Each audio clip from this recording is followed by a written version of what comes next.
The letter arrived on a desolate, stormy night, its envelope bearing the insignia of Ravenwood Manor. As I tore it open, the lightning outside illuminated the elegant calligraphy, casting long shadows across the room. The contents sent a shiver down my spine, promising a weekend retreat at the secluded estate, hosted by the enigmatic Dr. Nathaniel Ivory. Despite the ominous weather, I couldn't resist the allure of such an exclusive event. The thought of escaping to the sanctuary of Ravenwood Manor, away from the chaos of the outside world, was too tempting to ignore. With trembling hands, I RSVP'd, sealing my fate to the darkness that awaited me. The storm raged as I navigated the winding road leading to Ravenwood Manor, the rain lashing against the windshield like icy daggers. The forest loomed ominously on either side, its twisted branches clawing at the sky in silent protest. As I stepped out of my car and into the darkness, a sense of foreboding settled over me like a suffocating blanket. The path ahead was obscured by fog, and the only sound was the echo of my footsteps against the damp earth. With each step, the air grew colder, and the shadows seemed to dance in the corner of my vision. But despite the gnawing sense of unease, I pressed on, drawn inexorably toward the looming silhouette of Ravenwood Manor. As I entered the grand foyer of Ravenwood Manor, a chill swept through me, sending shivers down my spine. The air was thick with an oppressive energy, and the flickering candlelight cast long, twisting shadows across the walls. Dr. Ivory greeted me with a smile that didn't reach his eyes, his presence commanding the room like a dark cloud. The other guests arrived soon after, each one more peculiar than the last, their eyes gleaming with a hunger that sent a shiver down my spine.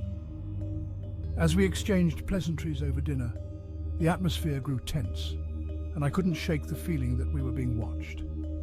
And then, without warning, the lights flickered and went out, plunging us into darkness.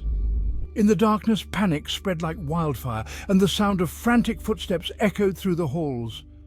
But as I fumbled for my flashlight, a voice cut through the chaos, Dr. Ivory's voice, calm and unwavering. He led us to the drawing room, where he revealed his plan to banish the darkness that had enveloped Ravenwood Manor. But as he spoke, his words were drowned out by a deafening roar that seemed to emanate from the very depths of the earth. The room began to shake violently, and I watched in horror as cracks appeared in the walls, spewing forth a sickly green light.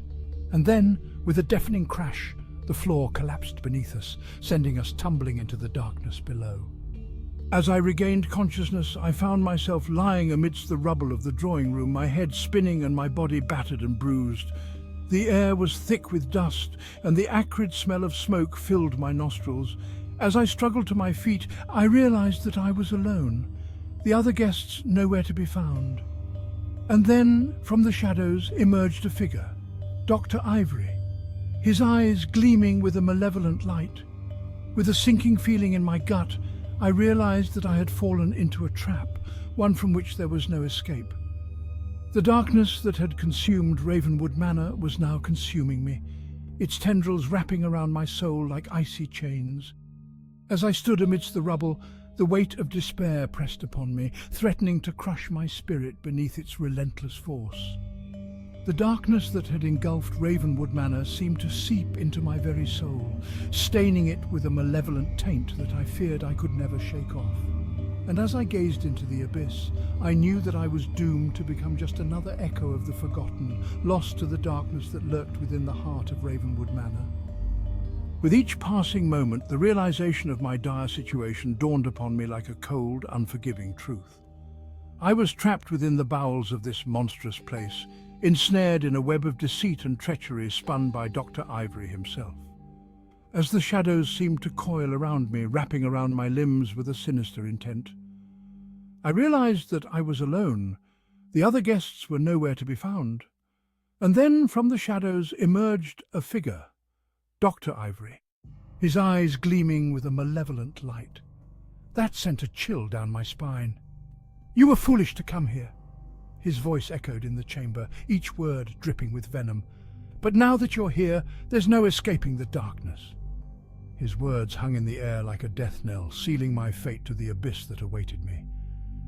And as I stared into the abyss, I knew that I had descended into a darkness from which there was no return.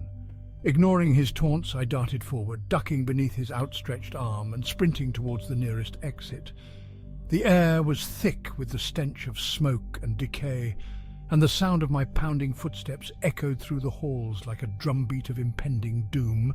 With every fibre of my being screaming for release, I pushed onwards, driven by a primal instinct for survival. And then, just as I reached the threshold of freedom, a deafening roar filled the air, shaking the very foundations of Ravenwood Manor to its core. Alone amidst the ruins of Ravenwood, I navigated the twisted corridors with trepidation, the oppressive darkness bearing down upon me like a suffocating weight. Shadows danced malevolently at the edges of my vision, whispering sinister secrets that sent shivers down my spine.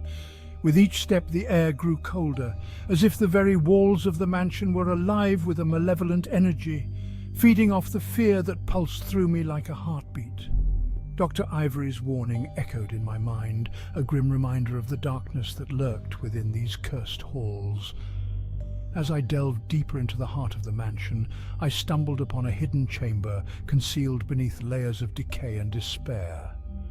There, amidst the flickering candlelight, I uncovered a tome of ancient knowledge, its pages stained with blood and inked with madness.